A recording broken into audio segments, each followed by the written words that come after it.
Guys, আজকে আমরা ছোট ভাইয়ের জীবন কাহিনী শুনবো। সেটা হলো যে আসলে মাদারীপুর মানে ইটালি।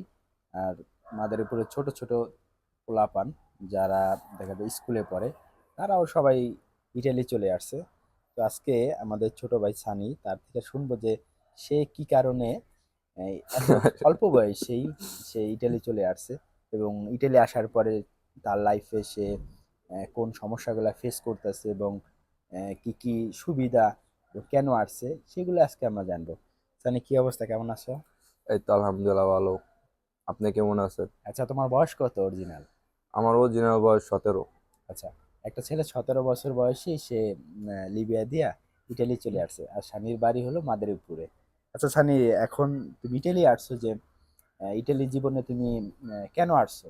ইটালিতে কেন আসছো তুমি? এই দেশে সব আমার বয়সে সব পোলাপান চলে যেতেছে, একসাথে যাদের সাথে খেলাধুলা করছি।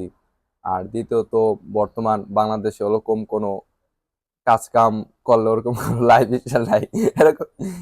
আর দ্বিতীয়ত, আমার এক লগের যে ফ্রেন্ড সার্কেল আছে সব চলে যেতেছে, এই জন্য দেশে ভাল আচ্ছা, লাগে না তুমি তো ঘোরাফেরা এখনো করতে। ছোট, তাই না? তুমি হুম। এত কিছু এখনই চিন্তা করছো যে বিদেশ যেতে হবে, বিদেশ যে টাকা কামাইতে হবে, কেন?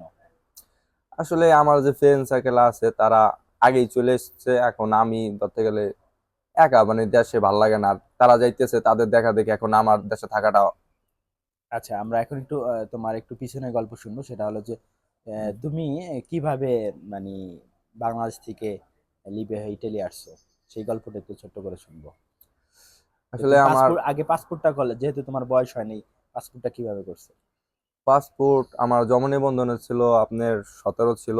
তখন পাসপোর্ট অফিসে বলতেছে বয়স বাড়ানো লাগবে, তখন এক দালাল ধইরা 3,000 টাকা ঘুষ দিয়া পাসপোর্ট 19 বছর, জন্ম নিবন্ধন 19 বছর করছি। তারপরে জন্ম নিবন্ধন দিয়া পাসপোর্ট অফিসে পাসপোর্ট করছি। মোট 22,000 টাকা খরচ গেছে দালালের ঘুষ দিয়া। আচ্ছা, তারপরে ভিসা কিভাবে? তারপরে আমার এক পরিচিত দালাল ছিল, নাম হলো মুন্না। তার সাথে কন্টাক্ট হলো আমার আব্বু আম্মুর সাথে, আমার বড় ভাই আছে তাদের আচ্ছা, সাথে কন্টাক্ট হয়েছে। তারা সে বলছে যে আপনার 14 লাখ টাকা কন্ট্যাক্ট, যে 14 লাখ টাকায় কোনো ধরা পড়া খাবো না, ইনশাল্লাহ 2-1 মাসের ভিতরে ইটালি চলে আচ্ছা, আসবে। কয়দিনের মধ্যে তুমি ইটালি আসছো? আমি আলহামদুলিল্লাহ ইটালি আইছি 1 মাসের ভিতর, কিন্তু দালালে বলছিল 20 দিন বা 15 দিন, তাও 1 মাস লাগছে। আচ্ছা, কত টাকা খরচ গেছে তোমার? আমার 14 লাখ টাকা খরচ গেছে, 14 লাখ টাকা আচ্ছা, কন্ট্যাক্ট ছিল, কোনো ধরা আচ্ছা, পড়া 14 খায়নি। লাখ টাকা দিয়ে তুমি ইটালি আসছো? হ্যাঁ। হ্যাঁ, তাও আবার অবৈধ পথে। হ্যাঁ। তো এখন কি তোমার কি ডকুমেন্ট হয়েছে, কাগজপত্র? অবশ্য ডকুমেন্ট পুরোপুরি পূর্ণ হয় নাই, কিছু কাজ করার জন্য ডকুমেন্ট হয়েছে, 2 বছরের যে কার্ডটা সৌজন্য আচ্ছা, ওটা পাইনি এখনো। আচ্ছা, ইটালির লাইফটা এখন তুমি কি মানে এ, কেমন লাগে তোমার কাছে? এটা একটু কষ্টের কথা নাকি?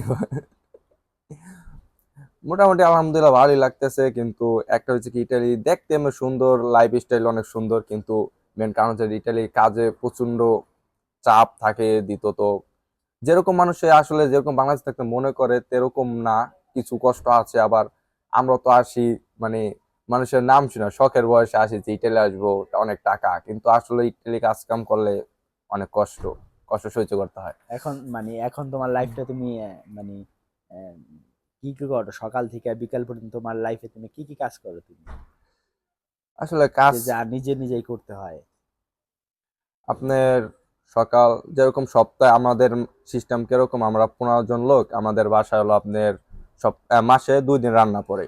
তাই এক সপ্তাহ পুরো ফ্রি, 1 সপ্তাহ একটু ঘোরাফেরা, তা আবার ঘুমাইতে ঘুমাইতে দিন চলে যায়। আর দ্বিতীয়ত সপ্তাহ, মাসে 2 সপ্তাহ রান্না করে, 1 সপ্তাহ সকালবেলা উঠা 15 জন লোকের পাক করতে হয়। দ্বিতীয়ত আবার ঘর মোছা দিতে হয় এইসব আসলে কষ্টের, সবকিছু কষ্টের, হ্যাঁ। নিজের করতে হয় আসলে। বিদেশে বিদেশে তো বোঝেনি, ফ্যামিলি নাই। বাংলাদেশে থাকতে ফ্যামিলি সব কাজ কাম করে দিচ্ছে, নিজে কোনো কাজ ছিল না। এখন নিজে রান্না করে খাইতে, এই বয়সে নিজে রান্না করে খাওয়া কষ্ট তো বোঝেনি কিরকম হতে পারে। কোন জিনিসটা তুমি লাইফ এনজয় করতেছো ইটালিতে?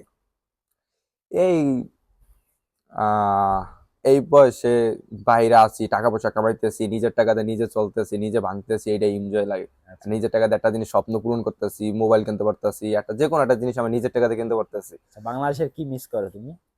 আসলে বাংলাদেশে বন্ধু বান্ধবের সাথে খেলাধুলা করতাম, পরে আরো কত ঘোরাফেরা, আড্ডা, এইসব ইতালিতে আইসা হয় না। বন্ধু বান্ধব আছে ঠিক আছে, কিন্তু সবাই এক একজন এক একদিন কাজ থাকে, একসাথে হওয়া হয় না। কাহিনী শুনলাম। আসলে সবাই মনে করে যে বিদেশ মানেই কারি কারি টাকা এবং অল্প দিনে বড়লোক হওয়া যায়। কিন্তু সত্যি কথা বলতে কি, হ্যাঁ, বিদেশে অনেক টাকা আছে, কিন্তু জীবন থেকে হারিয়ে যাওয়া অনেক সুন্দর দিনগুলো, এই যে সানির ছোট ভাই, তার দেখা গেছে 18 বছর হওয়ার আগেই সে বিদেশ চলে আসছে। এই কারণে সে জীবন থেকে অনেক সুন্দর সুন্দর দিনগুলা হারিয়ে ফেলেছে। যেমন এখন তার থাকার কথা ছিল স্কুলে এবং খেলার মাঠে, কিন্তু তা না করে সে বিদেশ চলে আসছে এবং তার জীবনের এখন যে পরিস্থিতি, সে জীবনের কঠিনতম সময় পার করছে।